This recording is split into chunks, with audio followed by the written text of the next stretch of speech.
companion. That's where I long to be, with my three good companions.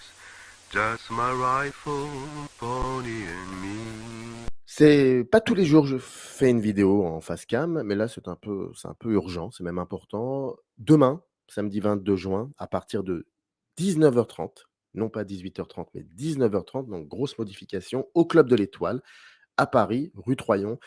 3e édition du festival, Microciné. Ce sera une, très courte édition. J'ai proposé une carte blanche, à François Bégodeau, qui est un peu le taulier de la chaîne Microciné, et ce sera d'ailleurs la 10e fois qu'il dialoguera avec moi. Carte blanche à François Bégodeau. Il a proposé d'être accompagné d'un critique de cinéma, un autre critique de cinéma, Frédéric Mercier, vous le connaissez, il travaille, entre autres pour Transfuge Positif. Vous le voyez ici au Cercle. Il était venu à la fin de l'année 2023 sur la chaîne pour nous parler un peu de son année 2023. Donc François Bégodeau, Frédéric Mercier, au Club de l'Étoile pour cette 3e édition du festival Microciné. Et ils ont choisi deux films de Steven Soderbergh, donc l'anglais et l'anglais de 1999 et The Girlfriend Experience, pardon, réalisé en 2009. Deux films. Les deux projections vont durer 3 heures, donc 19h30, ça sera l'anglais. 1h30 après, il y aura une petite pause de 10 minutes. Ensuite, on repart pour le deuxième film, The Girlfriend Experience, qui dure toujours 1h30. Et ensuite, il y aura à peu près 1h30 de dialogue entre François, Frédéric, moi et bien évidemment vous, le public. Voilà, il y aura bien évidemment une captation visuelle de tout ça, que je publierai dans la foulée sur la chaîne, mais il faut venir et il faut venir, c'est très important, on a envie de vous entendre, on a envie de vous voir.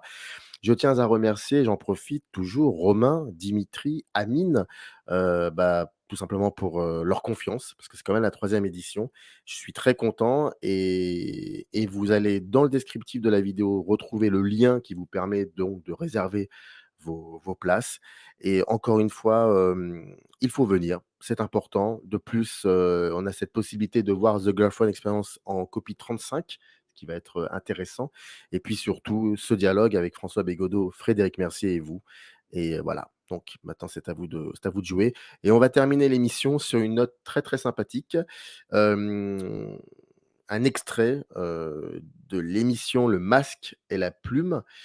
C'est un extrait, qui date exactement du, 26 juillet 2009. Alors son présent, Éric Nehoff, le grand Éric Nehoff, Daniel Eyman, la regrettée Daniel Eyman, Xavier Le Harper, Alain Rioux, Jean-Marc Lalanne et présenté par Jérôme Garcin et il parle de The Girlfriend Experience et c'est intéressant parce que ça dénote bien, je pense, de l'incompréhension de certains critiques de cinéma face à l'œuvre de Soderbergh, dont parfois certains films, qui ont été, balayés assez rapidement, dont The Girlfriend Experience. Donc déjà, ça donne un peu le là et je pense que mes collègues Frédéric et François répondront, indirectement, ce soir, le 22 juin, à ces critiques-là. Très bonne journée et puis on vous attend demain à partir de 19h30.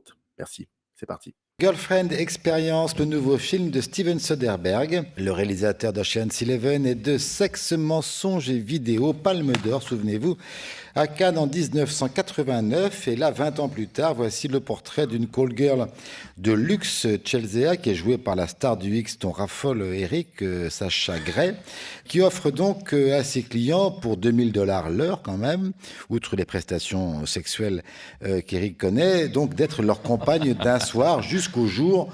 Et là, je te présenterai. Mais je n'en dirai pas plus. Alors, je précise quand même que le film a été tourné en 16 jours seulement. Ça se voit. C'est 15 de trop. Et il s'en vante beaucoup d'avoir été si rapide dans la réalisation, Daniel. Alors franchement, Steven Soderbergh, c'est vraiment un réalisateur branché sur le courant alternatif. Deux mauvais films, un bon. Enfin, où on peut Deux inverser. mauvais, un bon, ça dépend. Oui. Enfin, on peut. Et là, je vois pas ce qui peut être pire. J'ai été, mais bon, elle est très très belle, hein.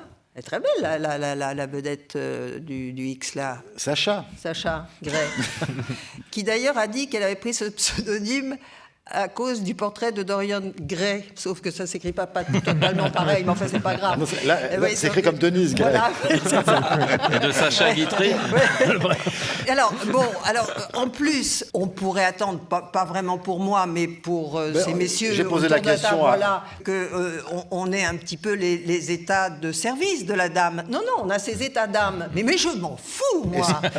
Et c'est tarif, parce qu'il y a Et question c'est tarif. Mais je beaucoup m'en d'argent. fous. Hein. Mais c'est extraordinaire ce que je peux m'en foutre. Bah, mais j'ai passé 1h30 à me dire, mais je m'en fous de cette femme. Mais elle ne m'intéresse pas. Ce qui est normal. C'est normal. C'est normal. Alors, je crois que je vais laisser Alors, la parole à ces Alain, messieurs. toi, Le t'intéresse. problème, c'est qu'on n'y croit pas. Alors, on voit des choses, mais on se pince. on n'y croit On pas, se dit, ouais. c'est pas vrai. On n'y croit pas du tout. bah, si, On ne pourtant. pense pas une seule seconde tu à penses que ça n'existe l'existence de cette ravissante personne et que ça raconte une vie. Les Américains ont fait des films plus ou moins intéressants, mais American Gigolo, c'était 1000 fois mieux. Et pourtant, Dieu sait que c'est quand même pas à se relever la nuit. D'ailleurs, je vais profiter, je vais dire cyniquement, de l'absence de Michel Simon pour dire que je pense pas grand bien de Soderbergh. Je vous le dis carrément. Ah, mais non, il y en a eu des bons. C'est-à-dire non. que Soderbergh Bah oui. est très à l'aise. Non, c'est un type qui est très à l'aise quand il a de l'argent, quand il fait Non, un bon c'est- scénario, non, c'est pas quand il vrai. fait Erin Bubble Brockovich, est un quand film Bubble. magnifique. C'est un tout petit film ça, vraiment, magnifique. bah, ça, j'ai pas vu Bubbles, mais sinon chaque fois, chaque fois que Nous non plus, d'ailleurs. chaque fois qu'il tente de se lancer dans des films dits d'avant-garde, je suis toujours atterré. Non, c'est pas vrai, c'est Son pas vrai. remake de Solaris, Non, non, non. c'était quelque chose Ah, à tomber pas- Oui, mais il avait de l'argent. hein. à tomber de l'écran. Mais non, il en avait très peu. Enfin, ces trucs. Mais là, c'est pas intéressant. Mais je le recommanderais pourtant très chaleureusement À qui aux femmes du monde femmes qui du veulent monde réveiller leur amant.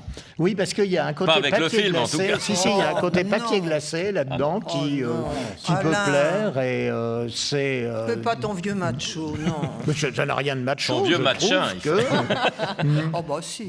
Je trouve que c'est une clientèle pour ce film, la seule possible.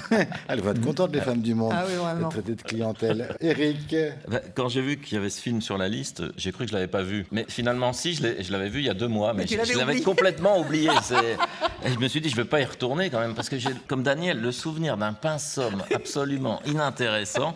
Et j'enrageais en me disant que quand on pense que ce gars-là a fait sexe, mensonge et vidéo, il y a Et Ocean's Erin Eleven. Brockovich, Ocean's et- oui, Eleven, mais quand sur même. un thème un peu similaire, quoi, des confessions sexuelles ou érotiques. Mais là, c'est assommant, c'est encore pire que le Jean-Michel Gaillard racontant les cours de la bourse, parce que ça parle tout le temps d'argent. Ah oui, On s'en c'est beaucoup, fiche beaucoup de éperdument. C'est démodé, c'est très très curieux cette espèce de bipolarisation. Comment ce type peut faire un film comme Erin Brockovich et ça en même temps, en plus en pensant que ça est plus intéressant, je suis sûr. Jean-Marc, Ben, moi, j'aime assez. Il attendait son Bien heure. Quels sont tes tarifs? Non, effectivement, je suis assez d'accord avec Daniel sur le fait que Soderbergh, c'est 2 sur 3 qui sont mauvais, disons. Moi, pour moi, c'est celui-là que je trouve pas mal. D'une part, c'est pas du tout un film sur la sexualité, mais Oh plutôt non. sur son absence. Il a vraiment une vision du monde contemporain, Soderbergh, qui est que les gens ont tellement peur de perdre leur emploi, de perdre leur statut social, que du coup, ils n'ont plus aucun désir sexuel. Et c'est plutôt un film sur l'insécurité sociale, sur la crise et sur le reflux total de la libido et du désir dans ce monde où on n'entend plus d'une prostituée qu'une étreinte de consolation. C'est le dernier plan assez beau où elle prend dans ses bras un client et les clients ne demandent pas davantage. Et le fait qu'il n'y ait pas du tout de sexe, c'est ni du tout une question de puritanisme, C'est ce qu'a regretté c'est juste qu'il Jean-Éric, montre oui. vraiment que plus personne ne désire personne parce que les gens ont trop peur. Et là-dessus, je trouve qu'il y a une vision qui est assez forte et intéressante du monde dans lequel on vit. Après, Sacha Gray, moi je la trouve formidable. Enfin, vraiment, elle est belle, hein. extrêmement belle, Ah extrêmement ouais, elle est belle. mystérieuse. Et le côté toujours un peu gadget qu'il y a dans la mise en scène chez Soderbergh, pour une fois, je trouve que ça marche. C'est-à-dire qu'effectivement, il y a un côté emballage publicitaire dans la mise en scène, mais ce dont il parle, c'est un monde où tout a un devenir produit, les rapports entre les gens, les histoires d'amour, tout est gagné par la consommation.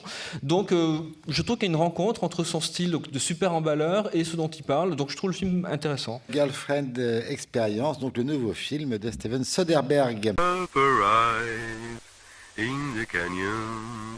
That's where I long to be with my 3 good companions. Just my rifle, pony and me.